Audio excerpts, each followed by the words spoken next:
हामी नेपालको सबैभन्दा ठुलो के अरे झन्डा कङ्क्रिटको झन्डा बनाएको ठाउँमा आइपुगेका छौँ। हाम्रो यो टिमलाई 7औं टिम भनौँ। 7औँहरूको सम्पूर्ण लेखाका 7औं, शिक्षाका 7औं हामी सबै आएको छौँ। हाम्रो के अरे पातारासीको शिक्षा अधिकारी सर रामचन्द्र सर हुनुहुन्छ यहाँ। हाम्रा गुठीचौर र पातारासी र सिन्जाका लेखा 7औं सरहरू आउँदै हुनुहुन्छ। यो बडो मजाको मनोरम छ बिहानी। गजबको दृश्य देखिँदो रहेछ यहाँबाट।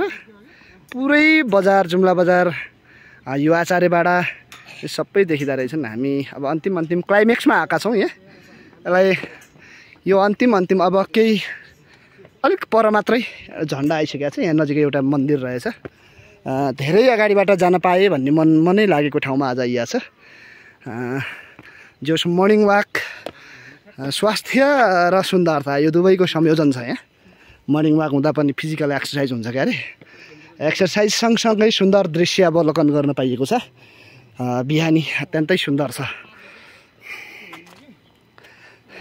के छ सरहरू, थकाइ लाग्यो? पसिना आयो? हाम्रो गुठीचौरको लेखाधिकारी सर हुनुहुन्छ उहाँ। हाम्रो सिजाको सुशील सर आइपुग्नु भयो।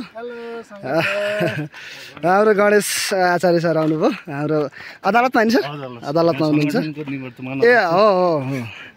अनि हाम्रो पातारासीको सर त थाक्नु भयो क्या? अलिअलि थाक्नु भयो। ल, पातारासीको लेखाधिकारी सर आउनु भएको छ।